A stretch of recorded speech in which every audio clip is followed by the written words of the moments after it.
beaucoup, Monsieur Bech. La parole pour le groupe de la Nouvelle Gauche est à Monsieur Joachim Pueyo.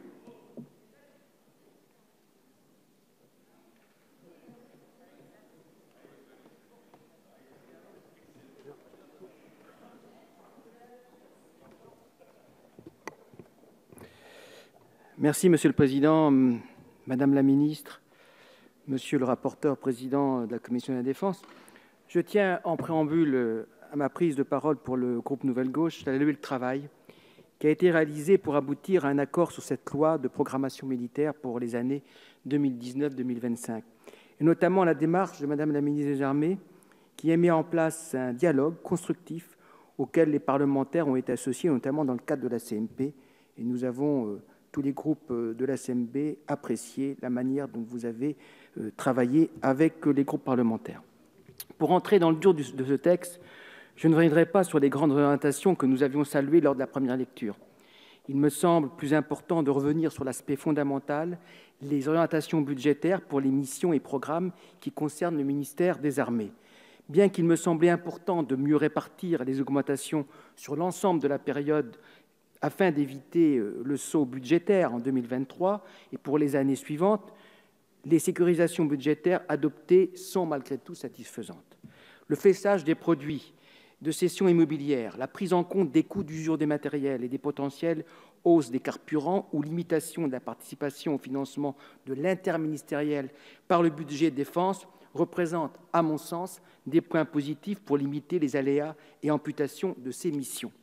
Nous resterons tout de même vigilants sur le point concernant l'interministériel, une motion ayant été ajoutée précisant que cette mesure s'appliquera hors circonstances exceptionnelles, ce qui laisse une marge d'interprétation plutôt large.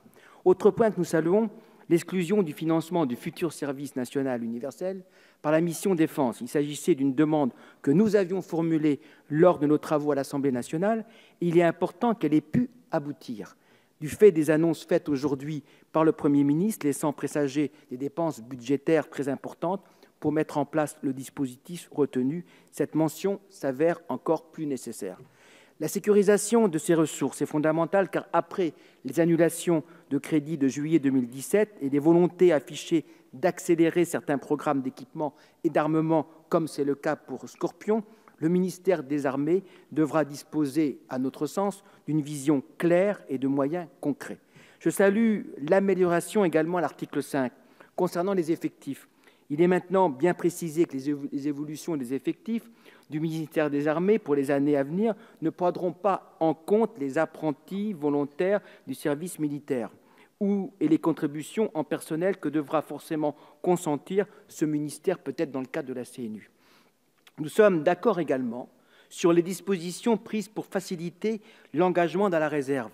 J'ai toujours soutenu qu'il fallait renforcer la réserve opérationnelle, ce qui permettait de renforcer également le lien armée-nation, ainsi que les évolutions qui permettent de céder des jours de congé à un collègue pour effectuer un temps dans la réserve opérationnelle.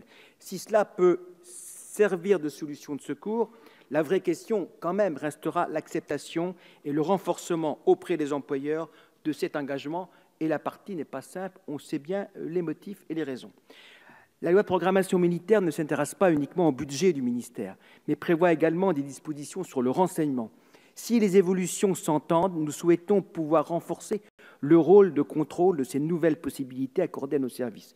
Cela passe notamment par un renforcement du rôle de la délégation parlementaire au renseignement, nous en prenons acte, proposition qui, à mon sens, a malheureusement été remisée à l'article 2, donc dans le rapport annexé. J'aurais préféré qu'il ne soit pas dans le rapport annexé, mais je crois que je vous l'avais dit lors de la première lecture. Comme la majorité précédente s'y était toujours attelée, un contrôle doit, à mon sens, être mis en place et j'espère que nous pourrons évoluer dans les prochains mois sur ce point, car c'est également le rôle du Parlement de pouvoir contrôler l'action du gouvernement. Vous l'aurez donc compris, nous avons salué les avancées suite aux discussions entre le Sénat puis l'Assemblée nationale dans le cadre de la commission paritaire mixte.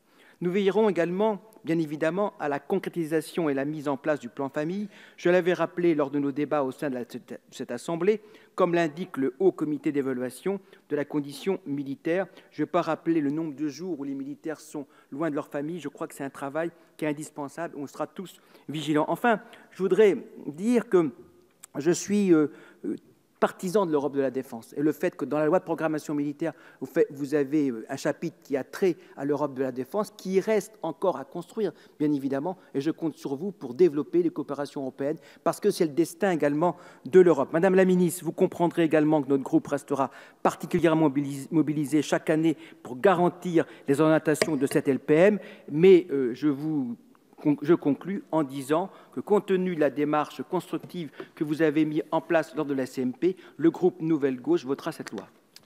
Merci, monsieur.